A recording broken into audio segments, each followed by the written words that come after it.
Hello there folks, I'm Dan Brown from sortofinteresting.com and today you're joining me on board good old narrowboat Abel's Ark for something a little bit different today. Instead of talking about the countryside and boat life, I want to talk about learning to drive, and not really just learning to drive, but learning to drive now that I'm a grown-up at age 31, as that's quite unusual in many respects, which I suppose really sums me up in many people's eyes at least.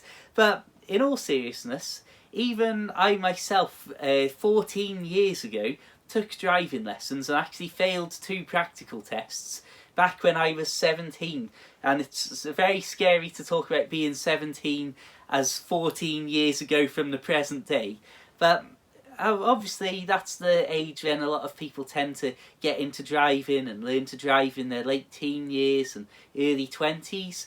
And basically in this video I just want to talk about why I put it off, and then what my experience is now. Is 2 days ago I passed my driving theory test, which I had passed many years ago, obviously as a 17-year-old, but the certificate only lasts for 2 years, so after that you have to resit it if you want to do your practical test. And well, I've had my first driving lesson too, only 3 days ago from this point, and that itself again was an interesting experience to get behind the wheel for the first time in 14 years. So I really just want to share a few thoughts on this. Might be an interesting video and an interesting topic for anyone who's setting out to learn to drive, or for anybody who's been driving for a long time and doesn't think twice about it, to see a total novice stumble and stutter about it all. But yeah, let's get stuck in. So, firstly, I think that I'll just explain very briefly why I haven't learned to drive up until this point. And basically, that's because, as I say, when I was 17, I was taking lessons. I passed the theory test first time back then as well, and everything was sort of going well. But you can imagine, as many of you tune into these videos might gather, I'm quite a nervous, jittery, jumpy worrier of a person. And back then, as a 17-year-old kid, you can imagine I was even more so. Now, that doesn't necessarily go hand in hand with learning to control a vehicle. And even when I bought my first narrowboat that I lived on, Narrowboat Tilly, not going through a video without mentioning Narrowboat Tilly, which will mean nothing to many of the people who are tuning in to hear about driving lessons as their first Dan Brown video that they've watched. But basically, even when I bought Narrowboat Tilly at age 25, I was still really scared about moving her on my own and stuff, and you consider that's only travelling at about 3 to 4 miles an hour.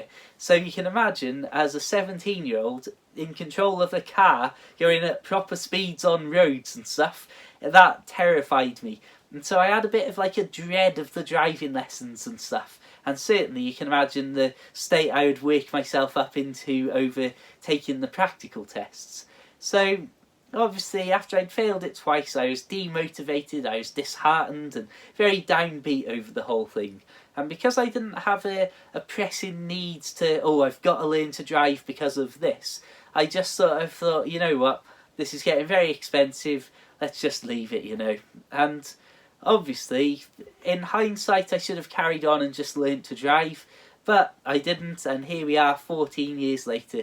I've been through all sorts of phases of life. A lot of time I lived at home with my mum up until I bought my first narrowboat, so she only lived a few minutes walk away from where I worked, so I didn't have to learn to drive to work. Then similarly, I didn't have to drive when I had the boat because I was moving around on my first boat all the time, which would have made it a pain to have a car, and I was that physically active out and about on my bike all the time that it wasn't an issue too much of travelling from one place to another. And then I moved back to town for 2 years, and again it was only a 10-minute walk from work. And returning to boat life, part of this acceptance of being older and less fit and less active than I had been, and making boat life a long-term thing with a new boat, was I was going to have to learn to drive, because sooner or later I'd need a car for convenience, whether that was for the sake of taking the boat out in further places and then being able to drive back to work in a different area and stuff like that, or whether it's just from not physically being able to get on my bike and do all of these miles that I used to do in a comfortable manner anymore. So here I am, age 31. As I say, I've taken my theory test and passed that, which we'll talk about first. And then we'll talk about my first driving lesson and my first time behind the wheel in 14 years just after that. So, let's have a think here. Basically, my theory test experience was plain and simple and what you would expect. There's a lot of people obviously out there driving who never had to take a theory test here in the UK or in other places around the world, or any test at all in some places, and it's something that caught me off guard because when you're learning to drive in your late teens and early 20s, you're likely to be in the education system or just out of it, so you're used to taking exams, and revising and studying for exams and stuff like that is part of your everyday life as a student. Obviously, fast forward to me being 31, out of the education system for almost a decade and a half, and I'm suddenly having to learn something and sort of get my knowledge up on a subject to the point where I can be tested and examined and quizzed about it and hopefully know the right answers. So that caught me off guard because I wasn't really prepared for how much time I'd have to take out of my day to be like, right, need to spend this time, like, oh, I'm weak on this area of motorways because I don't really have much experience of being a passenger on motorways, so I better learn more about that. Or then there's other things that aren't necessarily about cars or driving, like there's certain medical things that get thrown in. And for example, one of the practice questions I saw was pick 3 out of 6 answers all about you're the first one and it's the scene of an incident and someone's unconscious. Pick 3 out of 6 of what you should do as your first steps and what have you. And again, certain things like that about tilting heads back and things that you're like, whoa, flipping heck, this is out of the blue. That isn't really what I would have thought about as being in a theory driving test potentially. But again, it's just realising, hang on a minute, I might actually fail this if I don't sit down and properly pick up on some of the things like the numbers and statistics, things like stopping distances that you might not just know off the top of your head as a non-driver. The theory test itself is in 2 parts. You have the multiple choice question section and then you have the hazard perception section. And I've got to be honest, I was very worried after I'd done the first sort of 15 or 16 questions in the start of the test, because you have to get 43 out of 50 to pass, so you can only get 7 wrong before it's a fail. And in that opening section there was lots of questions that I really didn't like, that had sort of maybe similar answers, that obviously only one was the correct answer but the other answer might have been very similar, and then 2 other answers that you could completely discount. And so that almost in some ways took a bit of pressure off, because I started to think, oh, I must have failed this, I can't believe it. I've come in and I've got the worst set of questions for my strong and weak areas, and I'm going to have to come back and do it again at some point. And of course that sort of is then almost distracting me from overthinking the other questions, because I've already got that in my mind and I'm already slightly to one side of like, oh no, hang on, I can't believe this is happening, I can't believe I'm getting this test in front of me. So that was something that was obviously an experience that at the time wasn't great and not a great feeling, on top of the general nerves of going in and doing it anyway. And the hazard perception, oh yeah, I should say, yeah, I passed with 45 out of 50 on the multiple choice questions. Then I went into the hazard perception section, and this I actually quite like. I think it's quite good fun in some respects, because it's almost some sort of very simple video game style element to it, where you're basically watching a video as if you're driving a car through maybe like an urban, a rural, a motorway environment, or whatever environment you're in, and you're just on the lookout for hazards that might be developing and you might have to take action as a driver to avoid. So, I mean, in the test things that I was doing, the test runs of it, for example, there's things like people walking out from between cars without looking, so you've got to obviously put your brakes on, and basically when you see these potential hazards arising, you click the mouse button to say, yep, I've seen that hazard, and I've registered that I might have to do something if this continues. And you do 14 of those. I'm not sure if it's always this way, but there's at least one. It might just be one of the videos that's got 2 hazards in, so that if you think you've seen the hazard in one video, you can't just switch off and ignore the rest of the video. You've got to keep aware, and but just in case, that's the video with 2 hazards rather than just 1 hazard in. But there could be things like, say, like cars pulling up at junctions and overshooting, or I know there was one practice thing that I did where there were like dogs that ran across the road and were barking and stuff, and so you can see like the dogs kicking off at the start as you're approaching, and you're thinking this looks a bit rum. And basically there's a 5-point system for these hazard perception questions, where you start off with, let's say, you spot the hazard in like the optimum time when they think you should spot the hazard, you'll get 5 points. And then the slower you are to react, you'll get 4, 3, 2 and 1 point, and obviously then 0 if you miss it completely.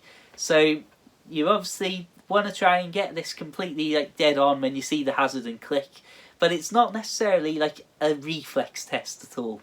And out of the 14 videos, there's a 75-point total you could get. You only need 44 out of 75 to pass. Now that might sound like a low pass number, but it's actually, when you think about it, you're not going to be getting every single one of those things dead on a 5-pointer every time. So if you're naturally losing like 1 or 2 points even per video, that can soon knock that 75 total way down.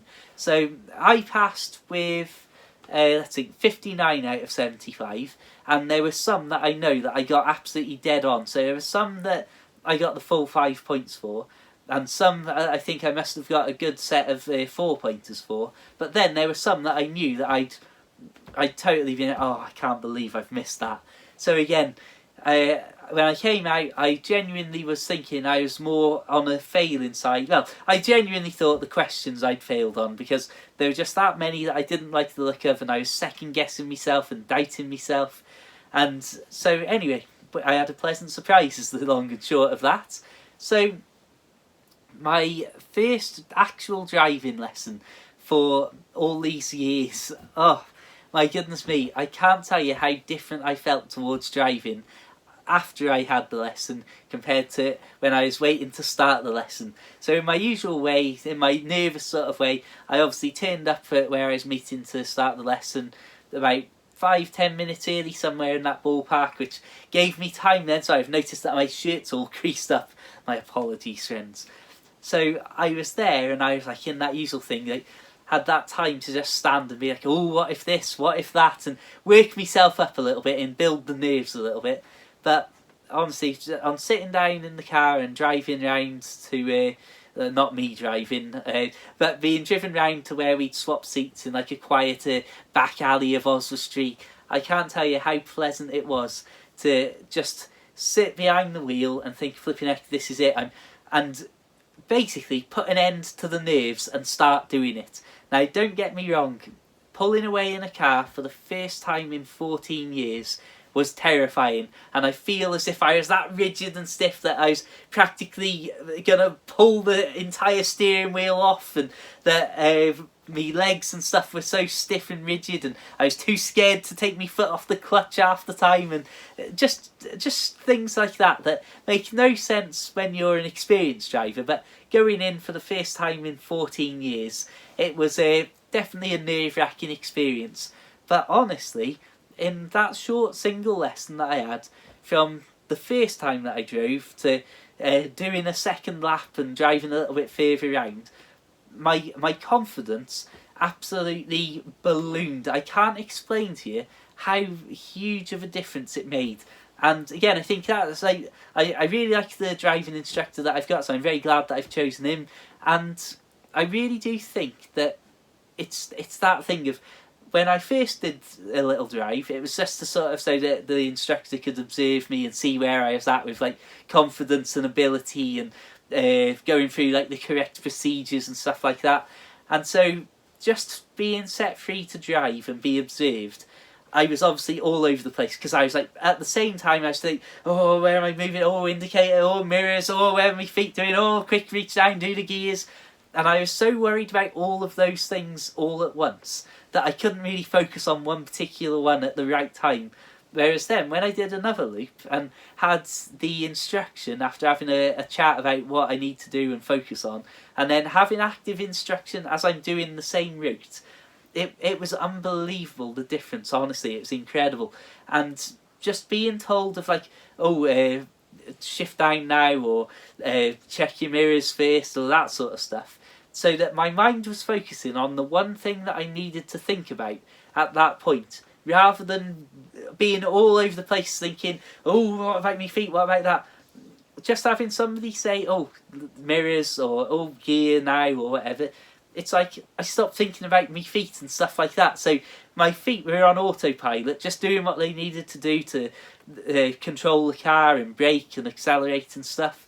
And then at different points it's like my hands on autopilot doing the gears, and I'm not like tempted to be looking down at it because I've been told to check the mirror or something. And of course, that when you realise that suddenly, oh, hang on, my feet and my arms and that have been doing it on autopilot, that gives you that confidence boost then to be like, oh, flipping heck, I can't believe that. It's just been done. I've just literally driven. And don't get me wrong here, I'm not talking as if I can suddenly drive really well. I'm slow, I'm nervous, and I've obviously got a huge amount of practice and learning that I need to do. But my confidence in terms of I'm going to be able to learn it and I'm going to be able to pick it up is huge compared to my nervous sort of almost wanting to back out of it state before I set foot in the car, and then, like I say, leaving the car. Instead of how I was in the early days, I was 17, in my teenage years, where I was sort of dreading the driving lessons, I now am actually actively looking to getting in the car again and learning, and I'm buoyant, I'm motivated, and as I say, I'm not going to run off and buy a car straight away. I'm not desperate to run around and quickly start driving everywhere or anything like that. I just want to get it done. I'm willing to take as long as it takes. I'm not even like desperate. Like, if I'm not too worried even if I took the test and failed it the first time. I'm not building any of that artificial pressure on myself that I've fallen into many times over the years. So yeah, I'm really looking forward to my next lesson, and I'm really looking forward to doing more driving. And I hope that you've enjoyed this really long, boring video. Sorry, my friends. Let's have a think. I'll wrap this video up and simply say the usual things. Thank you so much for tuning in. Please do subscribe and check out my hundreds of boat life videos already on this channel. Please do hit the notification bell so that YouTube will actually tell you when I post a video as well. Check the links in the description. You'll find my short books available for the Kindle and paperback about life on a boat, and loads of places around the internet like Facebook and Twitter and that, and Instagram and Snapchat, where I post loads of boaty pictures and stuff like that in general. Anyway, until the next time, my friends, have an absolutely fantastic day. Keep it interesting, keep it boat worthy, keep it car worthy, and of course, my friends, farewell.